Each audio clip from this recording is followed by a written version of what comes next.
अर्थव्यवस्था भाग 5 मुद्रा एवं बैंकिंग, मनी एंड बैंकिंग। यहाँ पर हम देखेंगे कि मुद्रा क्या है और बैंकिंग है, उसके क्या फंक्शन है और यहाँ पर कौन कौन से बैंक इस्टेब्लिश किए गए हैं और उनको किस तरह संचालित किया जाता है। मुद्रा करेंसी, पैसा या धन, उस रूप को कहते हैं जिससे दैनिक जीवन के क्रय और विक्रय होते हैं। इसमें सिक्के, कागज़, नोट दोनों आते हैं। आमतौर से किसी देश में प्रयोग की जाने वाली मुद्रा उस देश की सरकारी व्यवस्था द्वारा बनाई जाती है। मसलन भारत में रुपये व पैसे मुद्रा। मुद्रा मतलब यहाँ पर करेंसी की बात हो रही है। करेंसी मतलब रुपया, पैसा या धन या फिर विनिमय का साधन। एक्सचेंज का सोर्स होगा वो क्या हो जाएगा, यहाँ पर रुपया हो जाएगा, जो कि वहाँ की सरकार द्वारा इसको बनाया जाता है, जो कि इसकी सरकारी व्यवस्था द्वारा इसको तैयार किया जाता है। उसे क्या कहा जाता है, मुद्रा। मुद्रा के प्रकार अगर हम यहाँ पर देखें तो मुद्रा दो प्रकार की होती है, एक वैधानिक मुद्रा और दूसरी साख मुद्रा। वैधानिक मुद्रा मतलब लीगल मनी। लीगल मनी का अभिप्राय है यहाँ पर जिसका निर्गमन सरकार या रिजर्व बैंक के एक विधान के अंतर्गत किया जाता है, जिसमें रिजर्व बैंक धारक को उतनी ही रकम अदा करने का वचन देता है जितनी साख मुद्रा व्यय है। तो यहाँ पर जो लीगल टेंडर होगा, लीगल जो मनी होगी, उसे कहा जाता है हमें वैधानिक मुद्रा, जो कि सरकार या आरबीआई द्वारा उसको, रिजर्व बैंक के द्वारा इसको निर्गमित किया जाता है, जैसे रुपए, नोट। यहाँ पर हम देखेंगे साख मनी। साख मनी मतलब क्रेडिट मनी। यहाँ पर इसका भुगतान चेकों के माध्यम से किया जाता है। चेक हुआ, ड्राफ्ट हुआ, उसे हम कह देंगे साख मुद्रा। तो वैधानिक मुद्रा क्या होगी, जिसका निर्गमन आरबीआई या सरकार के नियमों द्वारा किया जाता है। सरकार के नियमों द्वारा किया जाता है, जैसे रुपए, पैसे। इसी तरह साख मुद्रा क्या होगी, साख मुद्रा होगी क्रेडिट मनी, जिसका भुगतान चेकों के माध्यम या ड्राफ्ट के माध्यम से किया जाए, उसे कहा जाता है साख मुद्रा, क्रेडिट मनी। मुद्रा की पूर्ति, मनी सप्लाई। जो मार्केट के अंदर हमारी मुद्रा है उसको क्या कहा जाएगा, मनी सप्लाई, मुद्रा की पूर्ति, जो कि M0, M1, M2, M3, M4 मुद्रा की पूर्ति, मनी सप्लाई के मापक हैं। यहाँ पर हम देखेंगे कि M0 क्या है, M1 क्या है, M2 क्या है, M3 क्या है, M4 क्या है। यहाँ पर आपको रट्टा मारना होगा। तो M0 में क्या आता है, पैसा जो चलन में है, जो मार्केट में है पैसा, वो बैंकों का आरबीआई के पास डिपॉजिट, जो बैंकों का आरबीआई के पास डिपॉजिट रखा हुआ है, वो जो कि आपको मिलेगा CRR और SLR के रूप में, आरबीआई के साथ अन्य जमा। इसी तरह यहाँ पर रट्टा ही लगाना है चारों पर। M1 लोगों के पास करेंसी, नोट, सिक्के आदि, जो पैसा बैंकों में जमा है, करंट या सेविंग अकाउंट में, आरबीआई के साथ अन्य जमा। M2, M1 बाकी जो पोस्ट ऑफिस में जमा है, only demand deposit. M3, M1 बैंकों के साथ समय जमा, मतलब टाइम डिपॉजिट जो है वो। इसी तरह M4, M3 plus post office में जमा है और नेशनल सेविंग सर्टिफिकेट को छोड़कर। तो यहाँ पर जो चारों दिए हुए हैं, M1, M2, M3, M4, इस सभी पर आपको क्या करना है, रट्टा मारना है। अगर हम देखें तो 1967-68 के पहले सिर्फ M का प्रयोग होता था। M लोगों के पास करेंसी, रुपये, सिक्के आदि और बैंकों में सावधि जमा। तो यहाँ पर एग्जाम में क्वेश्चन आता है कि यहाँ पर M0, M1, M2, M3 और M4 इनमें से सबसे ज़्यादा तरलता किस में है। एग्जाम में क्वेश्चन आएगा कि इसमें सबसे ज़्यादा तरलता किस में है। तो यहाँ पर सबसे अधिक तरलता, लिक्विडिटी जो मिलेगी आपको, वो मिलेगी M4 में, उसके बाद M3, उसके बाद M2, उसके बाद M1 और उसके बाद M0। तो याद रखिएगा, एग्जाम में कई बार एक प्रश्न आया है कि सबसे ज़्यादा तरलता, लिक्विडिटी जो है वो किस में है, तो वो है M4 में। मुद्रास्फीति, इसे कहते हैं इन्फ्लेशन। यहाँ पर क्या होगा, मूल्य स्तर में होने वाली सतत वृद्धि को मुद्रास्फीति कहा जाता है। मुद्रास्फीति का शाब्दिक अर्थ मुद्रा के मूल्य में कमी, अर्थात मुद्रा की क्रय शक्ति में कमी आने को मुद्रास्फीति कहा जाता है। तो यहाँ पर हम देखेंगे जो रुपया है और जो यहाँ पर वस्तु है, जो हम प्रोडक्ट खरीद रहे हैं, तो यहाँ पर जो रुपया है, मुद्रास्फीति का मतलब क्या होता है, महंगाई। मुद्रास्फीति का मतलब होगा महंगाई, और जो यहाँ पर रुपया है, रुपये की जो कीमत है उसमें कमी आ जाएगी और वस्तु की कीमत यहाँ पर क्या हो जाएगी, बढ़ जाएगी। तो सीधे याद रखिएगा, मुद्रास्फीति का मतलब है महंगाई, और यहाँ पर जो रुपया है उसकी जो वैल्यू है वो कम हो जाएगी और जो वस्तु की जो कीमत है वह बढ़ जाती है। इसी को कहा जाता है मुद्रास्फीति। मुद्रास्फीति के प्रकार अक्सर एग्जाम में पूछा जाता है। रेंगती हुई मुद्रास्फीति, जब दर एक अंक में हो तो इसे रेंगती हुई मुद्रास्फीति कहा जाता है। उसके बाद चलती हुई मुद्रास्फीति, यहाँ पर हम देखेंगे जो वार्षिक स्थिर दर होगी वह एक अंक ही होती है, जबकि कीमतों में वृद्धि 3% से 6% के बीच बढ़े। यहाँ पर जो कीमतों में वृद्धि होगी 3% से 6% के बीच में बढ़े और 10% से कम हो, उसको कहते हैं चलती हुई मुद्रास्फीति। यहाँ पर दौड़ती हुई मुद्रास्फीति, जब कीमतें तीव्रता से बढ़े, और यहाँ पर जो कीमतें बढ़ेंगी वो 10% से 20% के बीच प्रति वर्ष की दर से बढ़ती हैं, इसे कहते हैं दौड़ती हुई मुद्रास्फीति। और यहाँ पर कूदती हुई मुद्रास्फीति, याद रखिएगा कूदती हुई मुद्रास्फीति, सही कर लीजिएगा इसको, जब स्फीति की वार्षिक अंक दर 2 अंक की हो, तो यहाँ पर 2 अंक की हो या फिर 3 अंक की हो, जैसे 20 से 200%, यहाँ पर क्या होगा 20 से 200%, तो कूदती हुई मुद्रास्फीति होगी जहाँ वार्षिक दर जो 2 अंक की हो और यहाँ 2 से 3 अंक की हो, जैसे 20% से 200% का होना वार्षिक रूप से। यहाँ पर सही कीजिएगा थोड़ा, ये है मुद्रा अविस्फीति या मुद्रा संकुचन। मुद्रा अविस्फीति या मुद्रा संकुचन, यह क्या होगा, ये बिल्कुल मुद्रास्फीति का ठीक उल्टा होता है। मुद्रास्फीति का यहाँ पर ठीक उल्टा देखने को मिलेगा, इसे कहते हैं डिफ्लेशन। यहाँ पर क्या होगा, यह मुद्रास्फीति की विपरीत दिशा है। मुद्रास्फीति कीमत स्तर में गिरावट की वह अवस्था है जो उस समय उत्पन्न होती है जब वस्तु एवं सेवाओं का उत्पादन मौद्रिक आय की तुलना में तेजी से होता है। तो यहाँ पर क्या होगा, यह मुद्रास्फीति का ठीक उल्टा होगा। यहाँ पर रुपये और वस्तु, यहाँ पर जो रुपये की कीमत है वह बढ़ जाएगी, यहाँ पर रुपये की जो वैल्यू है वह बढ़ जाएगी और जो वस्तु की कीमत है वह कम हो जाएगी। लेकिन मुद्रास्फीति में क्या था, मुद्रास्फीति में रुपये की जो कीमत है वह गिर जाती है और वस्तु की जो कीमत है वह बढ़ जाती है। तो याद रखिएगा, यह है मुद्रा अविस्फीति। यहाँ पर कीमत बढ़ेगी रुपये की और वस्तु की कीमत घटेगी, और यह है मुद्रा स्फीति, यहाँ पर रुपये की कीमत गिरेगी और वस्तु की कीमत बढ़ेगी। यह बिल्कुल ठीक मुद्रास्फीति का उल्टा होता है, मुद्रा अविस्फीति। मुद्रा का अवमूल्यन, जब मुद्रा को बाह्य मूल्य में कमी से, जब सरकारी मुद्रा का बाह्य मूल्य कम कर दिया जाता है, तब देश की एक मुद्रा इकाई के बदले में कम विदेशी मुद्रा प्राप्त होती है। मुद्रा अवमूल्यन का मतलब है डॉलर के मुकाबले रुपए की वैल्यू को कम कर देना। याद रखिएगा, डॉलर के मुकाबले रुपए की वैल्यू को कम कर देना। एग्जाम में प्रश्न आता है कि जब रुपए का अवमूल्यन किया जाता है तो यहाँ पर निर्यात और आयात पर क्या प्रभाव पड़ता है।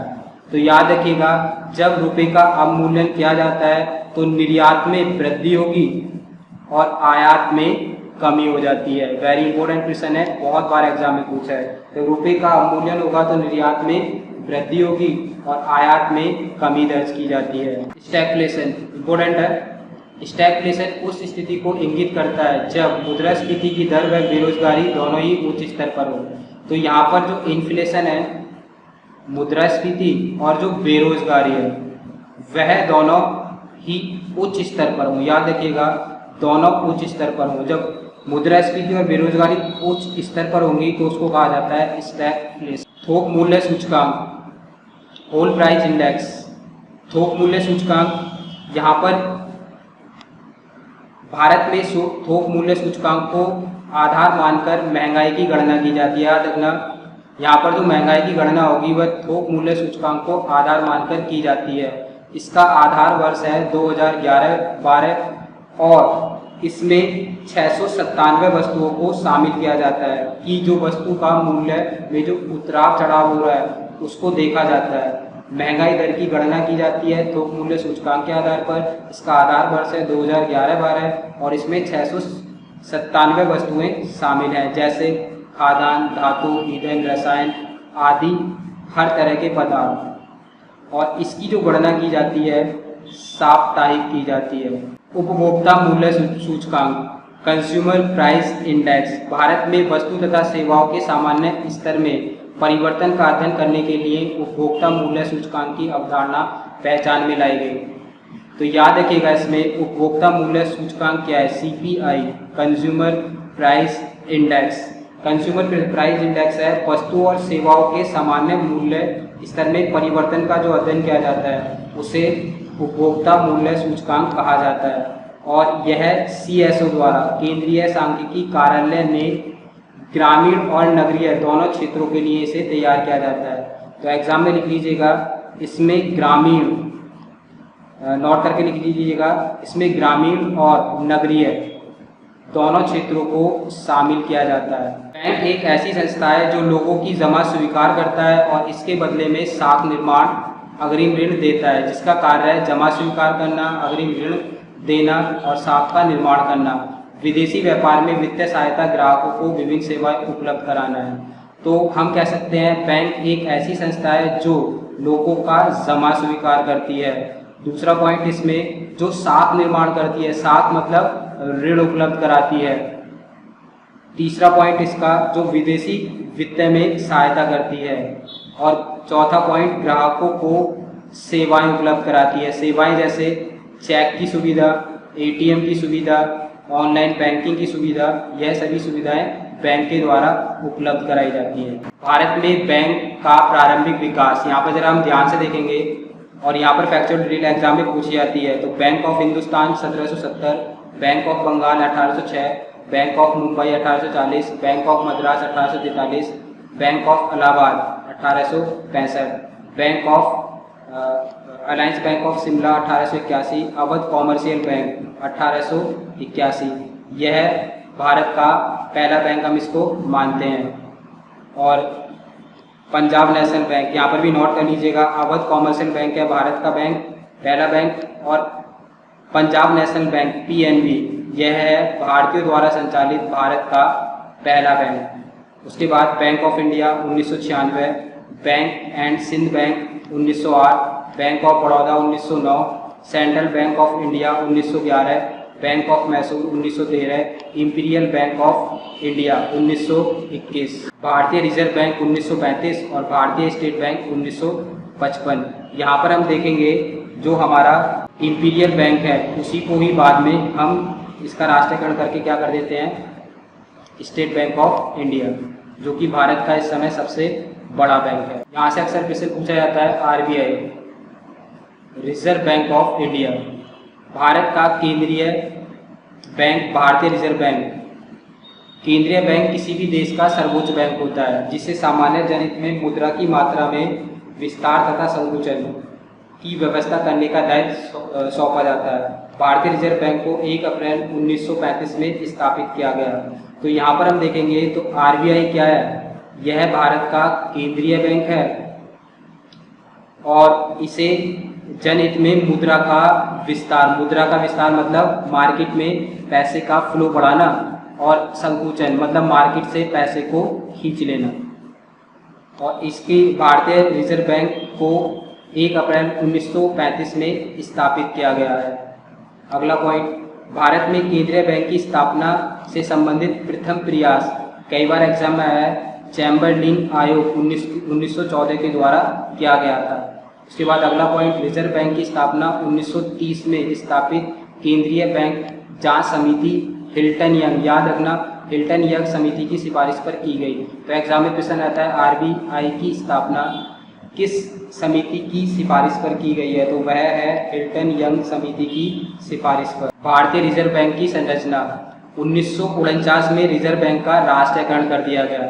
इसमें एक गवर्नर, चार डिप्टी गवर्नर, एक गवर्नर होगा और 4 डिप्टी गवर्नर यहाँ में देखने को मिलेंगे, और एक वित्त मंत्रालय द्वारा नियुक्त सरकारी अधिकारी और भारत सरकार द्वारा नामित 10 ऐसे निदेशक। तो यहाँ पर एग्जाम में आता है कि आरबीआई का राष्ट्रीयकरण कब हुआ, तो आरबीआई का राष्ट्रीयकरण हुआ है 1949 में। यहाँ पर आपको एक गवर्नर देखने को मिलेगा और 4 डिप्टी गवर्नर एग्जाम में प्रश्न आता है। तो कुल मिला के कितने हो जाएंगे ये 5।